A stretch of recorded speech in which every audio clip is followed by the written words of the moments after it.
Hello friends, Hindi study point channel पे आप सभी का स्वागत है। दोस्तों आज हम आप सबको सीटेट का हिंदी का प्रैक्टिस सेट सॉल्व करवाएंगे। सीटेट में दोस्तों हिंदी 30 नंबर की आती है, जिसमें कि 15 नंबर का पेडागॉजी आता है और 15 नंबर का कंटेंट आता है। तो इसमें हम आपको 30 नंबर का 30 क्वेश्चन रहते हैं एक एक नंबर के, और वो 30 क्वेश्चन आज हम इस वीडियो के माध्यम से सॉल्व करवाएंगे। और ये सारे क्वेश्चन दोस्तों प्रीवियस ईयर के क्वेश्चन हैं, और आप अच्छे से जानते हैं कि एग्ज़ाम में प्रीवियस ईयर के क्वेश्चन सॉल्व करना अति आवश्यक होता है। एक तरफ से मान लीजिए कि रामबाण की तरह होता है सीटेट एग्ज़ाम का प्रीवियस ईयर पेपर, तो इसलिए प्रीवियस ईयर पेपर को अवश्य सॉल्व करें और देखें। इस वीडियो को लाइक शेयर सब्सक्राइब कमेंट जरूर करें दोस्तों, और वीडियो को अंत तक देखा करें। तो आइए देखते हैं। पहला क्वेश्चन है, उपचारात्मक शिक्षण की सफलता निर्भर करती है। तो दोस्तों उपचारात्मक शिक्षण की सफलता किस पर निर्भर करती है? भाषिक नियमों के ज्ञान पर, या समय व अवधि पर, समस्याओं के कारणों की सही पहचान पर। तो दोस्तों किस पर निर्भर करती है? वो निर्भर करती है समस्याओं के कारणों की सही पहचान पर निर्भर करती है दोस्तों। तो इसका सी ऑप्शन राइट आंसर हो जाएगा। जब हमको अपना राइट आंसर मिल गया दोस्तों, तो आगे के क्वेश्चन हम ना पढ़ के अपना अगला क्वेश्चन पढ़ेंगे दोस्तों। तो हमारा अगला क्वेश्चन है दोस्तों, भाषा शिक्षण में पाठ्य पुस्तक। तो दोस्तों भाषा शिक्षण में पाठ्य पुस्तक क्या है? एक संसाधन, एकमात्र संसाधन है, या फिर एक साध्य है, या फिर साधन है, या अनावश्यक है? तो दोस्तों भाषा शिक्षण में पाठ्य पुस्तक एक साधन है। तो इसका सी ऑप्शन राइट आंसर हो जाएगा। सी ऑप्शन राइट आंसर हो जाएगा। अगला क्वेश्चन है दोस्तों,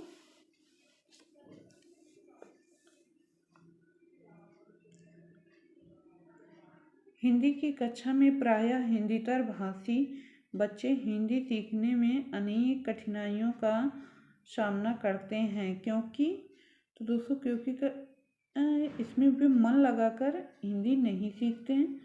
अगला ही ये नहीं होगा दोस्तों। अगला, हिंदी सीखने के प्रति उनमें अरुचि होती है, ये भी गलत है दोस्तों।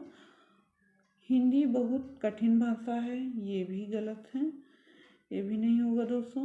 अगला ऑप्शन है, प्रायः हिंदी और उनकी मातृभाषा की संरचना में अंतर होता है दोस्तों। तो यही हमारा राइट आंसर हो जाएगा दोस्तों। डी ऑप्शन इसका राइट आंसर हो जाएगा। अगला क्वेश्चन देखते हैं, कहानी सुनाने से। तो कहानी सुनाने से क्या दोस्तों? पहला ऑप्शन है, बच्चे प्रसन्न होते हैं, ये भी नहीं होगा। दूसरा है, बच्चे कक्षा में एकाग्रचित्त होकर शांत बैठते हैं, ये भी नहीं होगा। दूसरा है, बच्चे अनुशासित रहते हैं, ये भी नहीं होगा।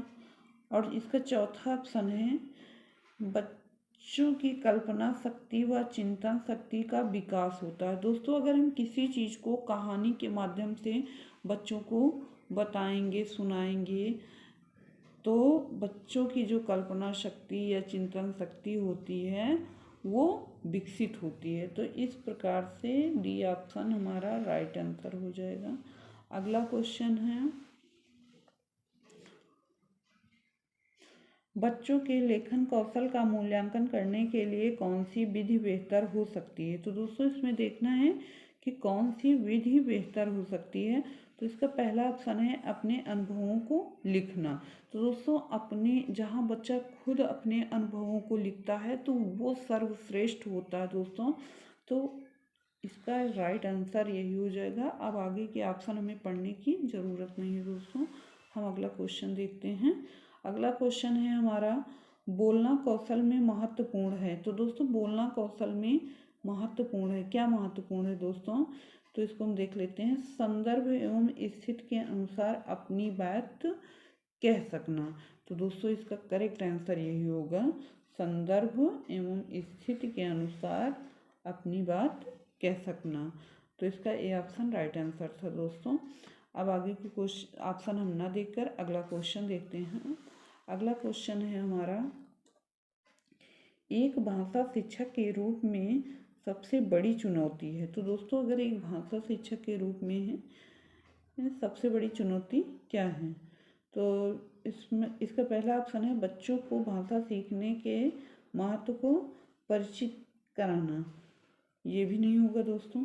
दूसरा है बच्चों की भाषा को संचार साधनों के प्रभाव से मुक्त करना, ये भी नहीं होगा। इसका तीसरा है भाषा संसाधनों का अभाव है, ये भी नहीं होगा दोस्तों। इसका चौथा ऑप्शन है दोस्तों बहुभाषिक कक्षा के शिक्षण के लिए उचित रणनीतियाँ तय करना। तो दोस्तों इसका राइट आंसर यही हो जाएगा कि बहुभाषिक कक्षा के शिक्षण के लिए उचित रणनीतियाँ तय करना। क्या करना? उचित रणनीतियाँ तय करना। तो इसका राइट आंसर यही हो जाएगा दोस्तों। अगला क्वेश्चन देखते हैं।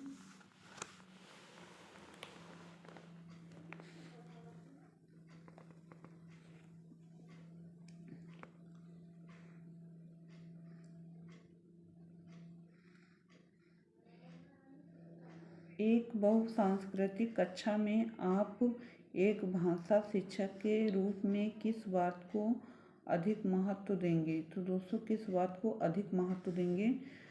पहला ऑप्शन है पाठ्य पुस्तक के प्रत्येक पाठ को भली भांति समझना, ये भी नहीं होगा दोस्तों। दूसरा है बच्चों को व्याकरण सिखाना, ये भी नहीं होगा।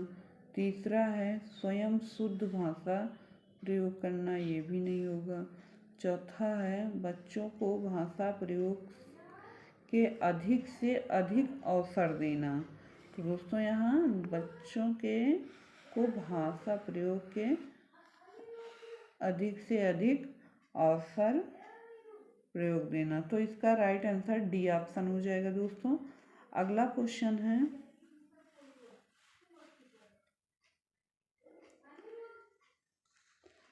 प्राथमिक स्तर पर कौन सा भाषा शिक्षण का उद्देश्य नहीं है? तो दोस्तों प्राथमिक स्तर पर कौन सा भाषा शिक्षण का उद्देश्य नहीं है? तो इसका पहला ऑप्शन है स्पष्टतया एवं आत्मविश्वास के साथ अपनी बात कहना। दूसरा ऑप्शन है वर्णमाला को क्रम से कंठस्थ करना। तीसरा ऑप्शन है ध्वनि संकेत चिह्न का संबंध बनाना। और तीसरा ऑप्शन है विभिन्न संदर्भों में भाषा का प्रभावी प्रयोग करना। तो इसका राइट आंसर हो जाएगा दोस्तों वर्णमाला को क्रम से कंठस्थ करना। तो इसका बी ऑप्शन राइट आंसर हो जाएगा। अगला क्वेश्चन है,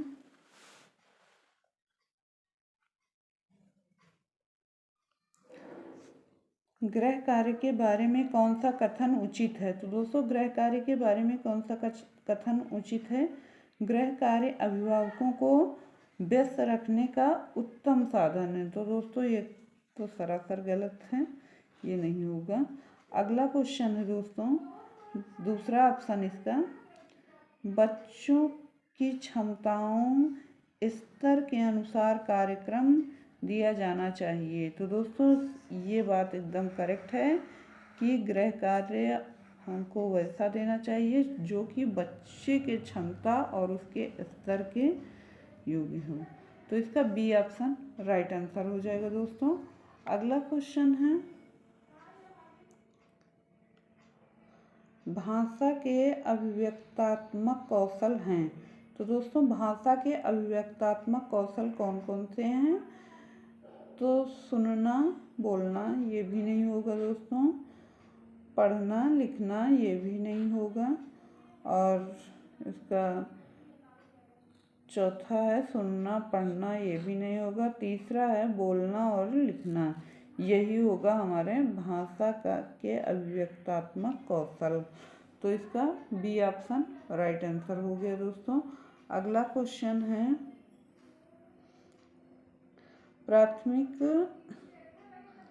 प्राथमिक स्तर पर बच्चों की भाषा शिक्षा के संदर्भ में निम्नलिखित में से कौन सा कथन असत्य है। तो दोस्तों इसमें हमको असत्य कथन देखना है। तो इसका पहला ऑप्शन है दोस्तों, बच्चे समृद्ध भाषा परिवेश में सहज और स्वतः रूप से भाषा में परिमार्जन कर लेते हैं, ये भी नहीं होगा। दूसरा है, बच्चे भाषा की जटिल और समृद्ध संरचनाओं के साथ विद्यालय आते हैं, ये भी नहीं होगा दोस्तों। हम आगे देखते हैं।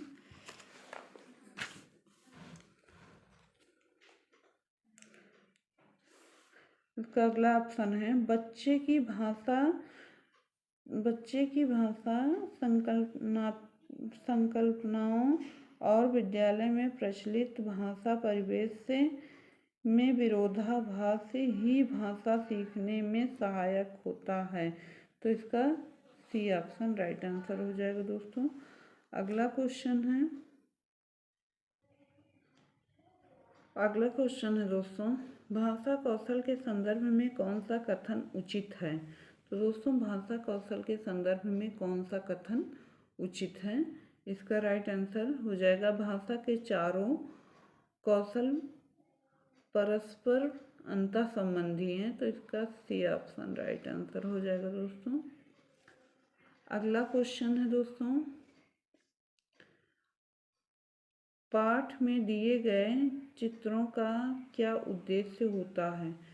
तो दोस्तों जो पाठ में दिए गए चित्र होते हैं उसका क्या उद्देश्य होता है। इसका पहला ऑप्शन है, चित्रों से पाठ्य पुस्तक आकर्षक बनती है, ये भी नहीं होगा।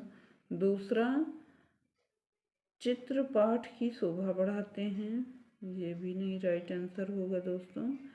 अगला है, पाठ्य पुस्तक में चित्र देखने का प्रचलन है, ये भी नहीं होगा। अगला है, चित्र अमूर्त कल्पनाओं को समझने में सहायता करते हैं। तो दोस्तों क्या होगा, चित्र अमूर्त संकल्पनाओं को समझने में सहायता करते हैं, तो इसका राइट आंसर क्या होगा, डी ऑप्शन होगा दोस्तों। तो इसका डी ऑप्शन राइट आंसर हो जाएगा, डी ऑप्शन इसका राइट आंसर हो जाएगा। अब दोस्तों यहाँ पे पंक्तियाँ दी गई हैं कविता, तो अब इस कविता को हमें पढ़ के इसी में से आंसर को खोजना है। तो दोस्तों कविता की पंक्ति है, अब ना गहरी नींद में तुम सो सकोगे, गीत गाकर मैं जगाने आ रहा हूँ, अतल अस्ताचल तुम्हें जाने न दूंगा, अरुण उदयाचल सजाने आ रहा हूँ, कल्पना में आज तक उड़ते रहे तुम, साधना से सिंहर कर मुड़ते रहे तुम, अब तुम्हें आकाश में उड़ने न दूंगा, आज धरती पर बसाने आ रहा हूँ। तो दोस्तों आज धरती पर बसाने आ रहा हूँ, ये पंक्ति किसकी है, इनके राइटर हैं सोहनलाल द्विवेदी। तो अब इसमें जो क्वेश्चन बना है, क्या बना है दोस्तों, इस क्वेश्चन को हम देख लेते हैं। गहरी नींद में सोने का अर्थ। तो दोस्तों गहरी नींद में सोने का क्या अर्थ होगा। पहला ऑप्शन है मृत्यु को प्राप्त करना, दूसरा है परिश्रमी होना, तीसरा है बेखबर होना और चौथा है चिंता युक्त होना। तो बेखबर होना मतलब गहरी नींद में सोना। तो इसका अगला क्वेश्चन है, कभी लोगों को कहाँ नहीं जाने देगा। तो कभी लोगों को कहाँ नहीं जाने देगा, इसका पहला ऑप्शन है पाताल में, दूसरा ऑप्शन है अतल गहराई में और तीसरा ऑप्शन है पतन की राह पर और चौथा ऑप्शन है जहाँ सूर्य अस्त होता है। तो इसका राइट आंसर क्या हो जाएगा दोस्तों, कभी लोगों को पतन की राह पर नहीं जाने देगा। तो इसका डी ऑप्शन राइट आंसर हो जाएगा, डी ऑप्शन इसका राइट आंसर हो जाएगा। अगला क्वेश्चन है,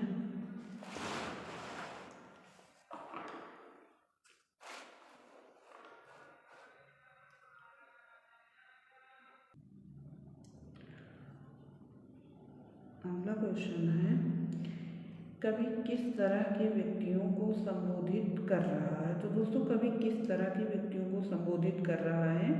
इसका पहला ऑप्शन है जो अत्यधिक प्रेरित हैं, दूसरा है जो बहुत परिश्रमी है, तीसरा है जो जीवन की कठोर वास्तविकताओं से बेखबर है। तो दोस्तों इसका यही राइट आंसर हो जाएगा, हमें आगे के ऑप्शन पढ़ने की ज़रूरत नहीं है दोस्तों। तो इसका सी ऑप्शन राइट आंसर हो जाएगा। अगला क्वेश्चन है,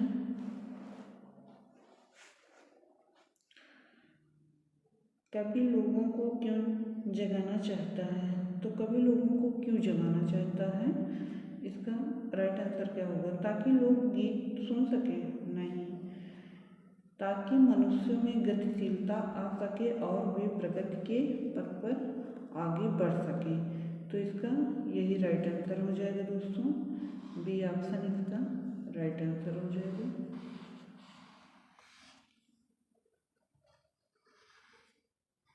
इसका बी ऑप्शन राइट आंसर हो जाएगा दोस्तों। अब आगे के क्वेश्चन हमें पढ़ने की ज़रूरत नहीं है, तो हम अगला क्वेश्चन पढ़ते हैं। अगला क्वेश्चन है, अतल अस्ताचल में अतल अस्ताचल तुम्हें जाने न दूंगा पंक्ति में कौन सा अलंकार है।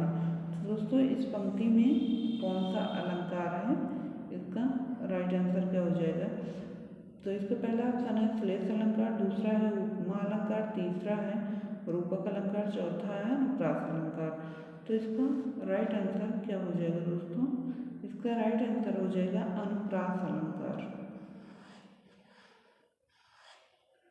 अनुप्रास अलंकार। तो इसका डी ऑप्शन राइट आंसर था दोस्तों। अगला क्वेश्चन है,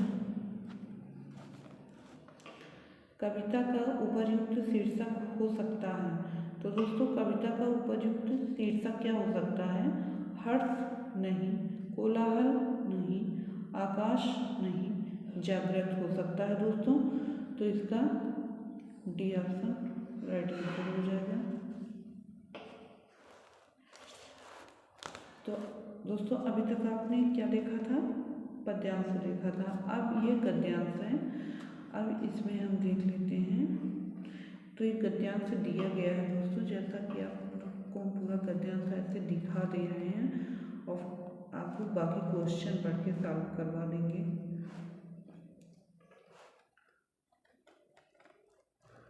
तो ये इसका गद्यांश है दोस्तों।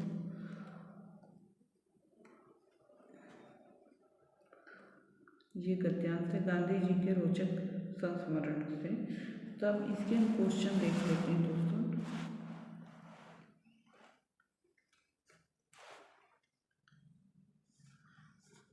क्वेश्चन है, मनु को अपनी किस गलती का एहसास हुआ।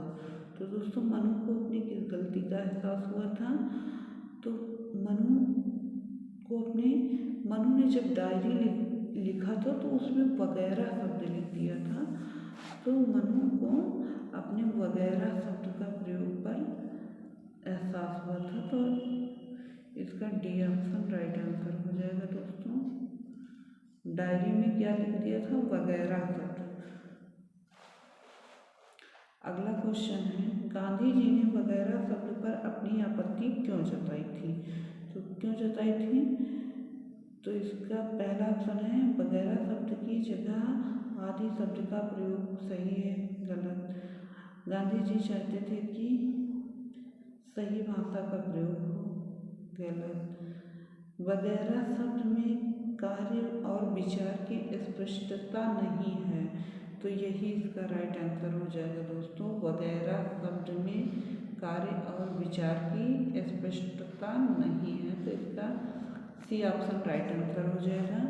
अगला क्वेश्चन है दोस्तों, गांधी जी ने डायरी लिखने को इबादत करने जैसा क्यों कहा।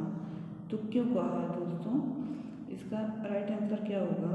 तो इसका पहला ऑप्शन देख लेते हैं, दोनों में समय लगता है, नहीं। दूसरा है दोनों कार्य हमारे कर्तव्यों में शामिल हैं, ये भी नहीं होगा। तीसरा है दोनों कार्य रोज किए जाते हैं, ये भी नहीं होगा। चौथा है दोनों में सच्चाई और ईमानदारी चाहिए, तो इसका यही राइट आंसर हो जाएगा दोस्तों। इसका डी ऑप्शन राइट आंसर हो जाएगा। अगला क्वेश्चन है, डायरी लिखना इसलिए महत्वपूर्ण है क्योंकि इसमें व्यक्ति स्वयं का विश्लेषण करता है और स्व मूल्यांकन भी करता है, तो इसका राइट आंसर ये ऑप्शन हो जाएगा। तो आगे के हम ऑप्शनों को ना देखकर अपना अगला क्वेश्चन देखेंगे।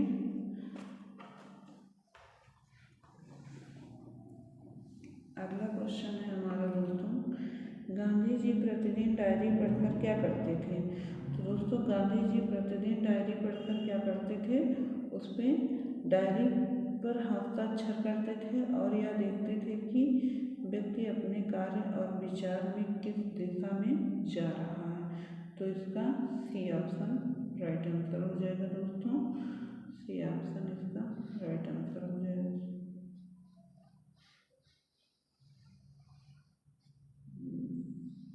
सी option is the right answer.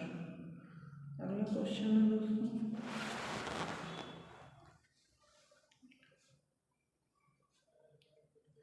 प्रतिदिन शब्द में कौन सा समास है? तो दोस्तों प्रतिदिन शब्द में कौन सा समास है? पहला ऑप्शन है द्वंद्व समास, दूसरा है व्ययभाव समास, तीसरा है द्विगु समास और चौथा है तत्पुरुष समास। तो दोस्तों इसका राइट आंसर क्या हो जाएगा? इसका राइट आंसर हो जाएगा प्रतिदिन में अव्ययीभाव समास होगा। कौन सा समास होगा? अव्ययीभाव समास होगा। प्रतिदिन में अव्ययीभाव समास है, क्योंकि यहाँ पर प्रति उपसर्ग है, तो जिसमें उपसर्ग शब्द आएगा उसमें अव्ययीभाव समास होगा। और द्वंद्व समास का उदाहरण दोस्तों भाई बहन होता है। द्विगु समास का उदाहरण कोई संख्यावाची शब्द जैसे नवग्रह, नवरात्रि ऐसे शब्द हो जाएगा। और तत्पुरुष समास का उदाहरण हो जाएगा राजपुत्र यानी राजा का पुत्र। तो इस प्रकार से इसका बी ऑप्शन राइट आंसर हो जाएगा। अगला क्वेश्चन है, पढ़ा हुआ कितना पच गया है का अर्थ है? तो दोस्तों पढ़ा हुआ कितना पच गया है का अर्थ है, तो पढ़ा हुआ कितना आत्मसात किया गया है कि कितना याद हुआ है, तो इसका डी ऑप्शन राइट आंसर हो जाएगा दोस्तों। अगला क्वेश्चन है दोस्तों, कार्य शब्द का तद्भव रूप बताइए। तो दोस्तों कार्य शब्द का तद्भव रूप क्या होगा? इसका पहला ऑप्शन है सेवा, दूसरा है कारक, तीसरा है काज और चौथा है काम। तो कार्य शब्द का तद्भव रूप काज होगा दोस्तों। इसका सी ऑप्शन राइट आंसर हो जाएगा काज। अगला क्वेश्चन है दोस्तों, विचार में इक प्रत्यय लगाकर शब्द बनेगा। तो दोस्तों विचार में इक प्रत्यय अगर हम लगाएंगे तो इसमें कौन सा शब्द बनेगा? वैचारिक बनेगा कि विचारिक बनेगा कि वैचारिक बनेगा, विचौरिक बनेगा कि वैचारिक बनेगा? तो इसमें कौन सा शब्द बनेगा दोस्तों? शुद्ध जो है वो शुद्ध बनेगा वैचारिक। तो इसका डी ऑप्शन राइट आंसर है। तो दोस्तों आज इस वीडियो में हिंदी के पेडागॉजी और कंटेंट से 15-15 क्वेश्चन दोनों हमने सॉल्व करवा दिया है, जिसमें कि आपको 30 क्वेश्चन सॉल्व हो चुके हैं, मिल चुके हैं। और दोस्तों अब हम मिलेंगे अगले वीडियो के साथ। तो दोस्तों आप सबसे रिक्वेस्ट है कि वीडियो को